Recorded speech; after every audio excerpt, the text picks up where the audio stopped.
Hi everybody, welcome back to Cars and Guitars. I just made some door skins for the 50 Merc, just lower halves of the door skins and the inner bottom piece. As you can see, both bottom piece of the doors are rotten. There's a reinforcement here for the hinge, so they like to rot in here where mud and stuff sits. And same at the bottom there. So I got panels made for that and the outer skin. So I do both panels at the same time. I find it a lot faster doing them both at the same time since you have to do both doors. And I'll show you what I do is once I make the panel, before I cut the skin off, I'll do a line from the edge, the bottom of the door, up past where I made the panel. This is 11 inches here to this line. And I do a bunch of marks on it, and I put a piece of tape along the whole thing. And then once I get the other skin off and I put the new one on that I made, before I weld it all up, I'll measure from the edge here to the line here that I got, 11 inches. And I make sure that door skin is exactly 11 inches from the bottom to that line. If it's not, then your gap on the bottom of the rocker is going to be off. And it saves you from putting the door on and off the car. So if you measure from here to there, 11 inches. If you got the same distance, then you know it's going to be perfect. And I make some templates of the edge here out of paper, and I line up in the bottom. Once it's straight on the bottom here, and you got it straight up there, the contour is the same, then you know it's in the right spot. So just like that. And the back, I don't have to do that because it's straight.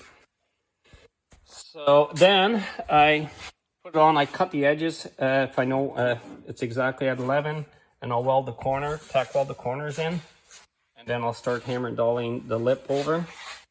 I just hammer it over lightly on here, just hammer it a little bit at a time. You go back and forth, hammer it over. If you hammer one edge of it over right at once and then work your way up, you're going to distort the whole bottom of the door. And you don't want to do that, so you just work it slowly back and forth with just a hammer and a dolly. And then I put a bunch of tack welds because I have it overlapped. That's how much I overlapped the new skin I made over top of the old door skin. And then I'll tack it in place. And then I'll cut with my cut-off blade there. You can see it's like a 1/16 of an inch thick. And I'll cut along here and put a bunch of tacks like this. And when I do that, as I cut along, I only go about 3 inches at a time. I make sure I pull that piece out of the way underneath as I cut so it don't get welded to it when I'm doing my butt weld. That way you get a nice perfect butt weld right along. And then I grind the heads of the welds down. Take my hammer and dolly and I go inside and I hammer just on the welds. You're just going to want to put your dolly underneath and just hammer on the welds, and it'll stress relieve it because it's going to shrink with the heat of the tack welds. So when you do that and push up on the door, it'll stress relieve the metal. And then I grind it down smooth like that, and then it'll be finished. And I'll put some epoxy primer, spray epoxy primer on the inside and the outside of the door skins. And before actually I do hammer and dolly the lip around, I'll brush some epoxy primer inside the lip here and inside the lip of the skin before I wrap them around. That way they're sealed inside. So that's the process. That's what I do. I just find it easier and faster that way. Sometimes you have to press up underneath to get the skin to come up to it. Yeah, I find when you cut the old skin off, they tend to want to sink down. So make sure your outer panel that you made is got a perfect contour and it lays down flat.